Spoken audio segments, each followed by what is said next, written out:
أهلا بيكم في حلقة جديدة من حكاوينا. النهاردة أنا مش جاية أتكلم عن زعل هيروح بكلمتين وخلاص، ولا عن دموع بتمسحها المخدة.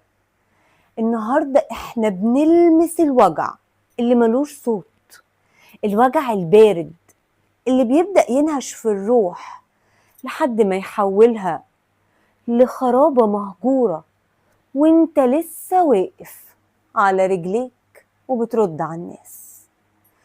النهاردة حكايتنا عن العزلة اللي بتكفن الواحد وهو لسه حي. أقسى ما في الوحدة مش إنك تكون لوحدك، الأقسى هو إنك تتأكد إن غيابك ملوش تمن، وإن مكانك في قلوب اللي حواليك كان مجرد قشرة دابت. إنك تبص في المراية وتلاقي ملامحك غريبة عنك، وتكتشف إنك بقيت عايش لمجرد إنك لسه بتتنفس وبس.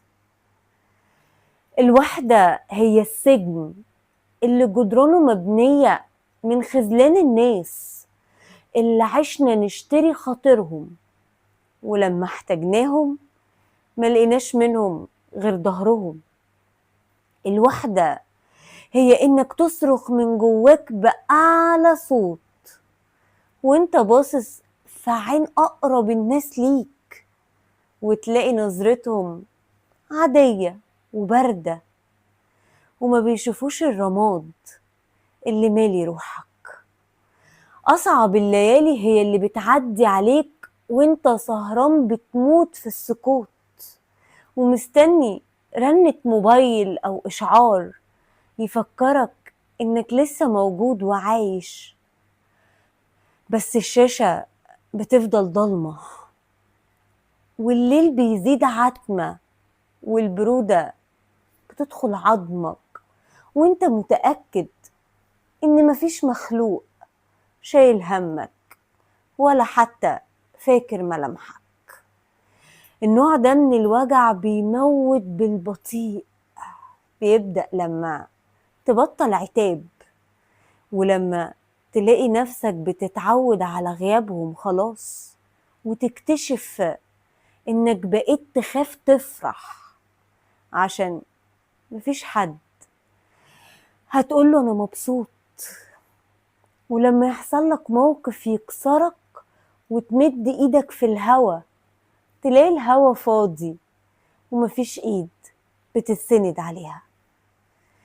في ناس وجعها عالي وبتعرف تشتكي، وفي ناس للأسف الوجع كتم على نفسها لدرجة إنها ما بقتش قادرة حتى تدمع.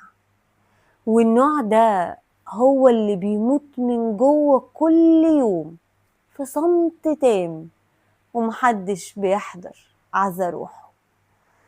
لو الكلام ده لمس جرحك أنا مش جاية طبطب عليك بكلام وهمي، ولا جاية أقولك بكرة أحلى.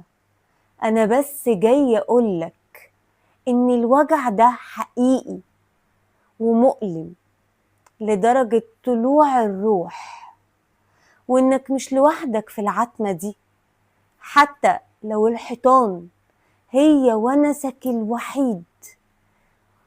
وفي حكاوينا النهاردة حبينا نقول إن أصعب عن أنواع القسوة هي إننا نسيب قلوب بعض تصدي في العزلة، والسؤال المتأخر ساعات بيكون ملوش قيمة بعد ما تكون الروح اتهدت ودبلت.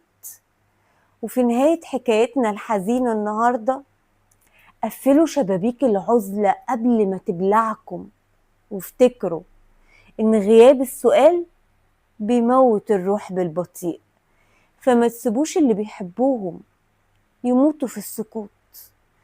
داووا غياب بعض بالكلمة، وبصوا في عيون ناسكم قبل ما تطفى، ولأن الوجع الحقيقي ملوش صوت. واشوفكم على خير في حلقة جديدة من حكاوينا.